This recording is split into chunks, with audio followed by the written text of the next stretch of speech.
আসসালামু আলাইকুম। আলজেরিয়ার পতাকায় মোড়ানো যে কফিনগুলো দেখছেন সেগুলো গতানুগতিক কোনো কফিন নয়, বরং এগুলো আফ্রিকার বুকে ফেরান যে উপনিবেশিক বর্বরতা চালিয়েছিল তার নিদর্শন। আলজেরিয়ার স্বাধীনতা সংগ্রামীদের মাথার খুলি, এই খুলিগুলো তৎকালীন ফরাসিরা তাদের বিজয় ট্রফি হিসেবে প্যারিসে পাঠিয়েছিল, আর সেগুলোকে তারা সযত্নে রেখেছিল প্যারিসের মুজে দে লোম বা মিউজিয়াম অব ম্যানকাউন্ডে।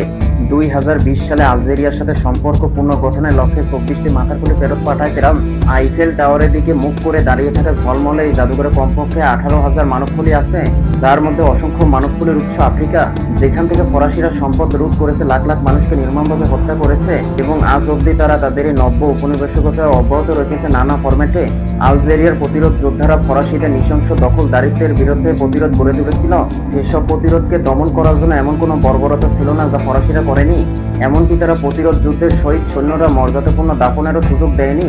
শহীদ যোদ্ধাদের শিরচ্ছেদ করে আলজেরিয়ার সাধারণ জনগণের সামনে প্রদর্শন করা হতো, যাতে তারা বিদ্রোহ করার সাহস না পায়। পাশাপাশি তারা এসব ছিন্ন মস্তক বাক্সবন্দি করে প্যারিসে পাঠাতো, যার মাধ্যমে শাসকদের বার্তা দেওয়া হতো আফ্রিকায় ফরাসিদের প্রকৃত বিজয় অর্জিত হচ্ছে।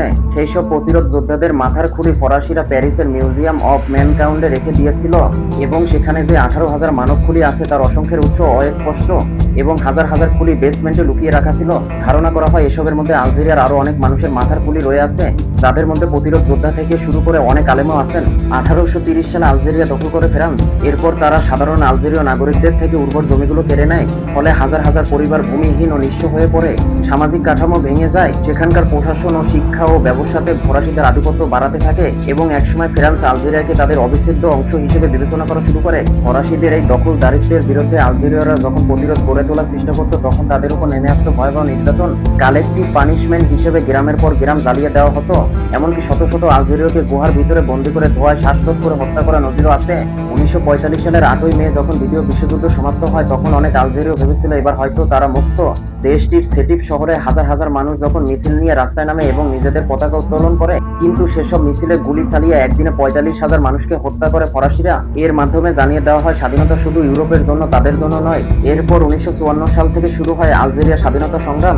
8 বছর ব্যাপী চলা সেই যুদ্ধে 15 লাখ মানুষকে হত্যা করে ফরাসিরা। শুধু সেখানেই থেমে থাকেনি, আলজেরিয়াদের স্বাধীনতার আগে পরে মিলিয়ে সেখানে প্রায় 17টি পারমাণবিক পরীক্ষা চালায় ফ্রান্স, যার ফলে আজও স্থানীয় আলজেরীয়দের স্বাস্থ্যগত সমস্যায় ভুগতে হচ্ছে। 1830 সালে ফরাসিরা আলজেরিয়া দখল করার পর থেকে দেশটি মুসলিম আইডেন্টিটি মুছে ফেলার চেষ্টা করেছে। শহরের গুরুত্বপূর্ণ মসজিদ থেকে শুরু করে ধর্মীয় প্রতিষ্ঠানগুলোকে তারা ধ্বংস করে দেয়। সেই সময় আলজেরিয়ানরা এই ধর্মীয় প্রতিষ্ঠানগুলো থেকে শিক্ষা গ্রহণ করত। উপনিবেশিক সরকার এসব প্রতিষ্ঠানে অর্থ বরাদ্দ বন্ধ করে দেয়, যার ফলে প্রতিষ্ঠানগুলো ধ্বংস হয়ে যায়। এসব প্রতিষ্ঠানগুলো বন্ধ করে দেওয়ার ফলে আলজেরিয়ার সিংহভাগ জনগণ নিরক্ষর হয়ে পড়ে। যেসব প্রতিষ্ঠান টিকে ছিল সেসব থেকে আরবিকে সরিয়ে ফ্রান্স কারিকুলাম চালু করা হয়।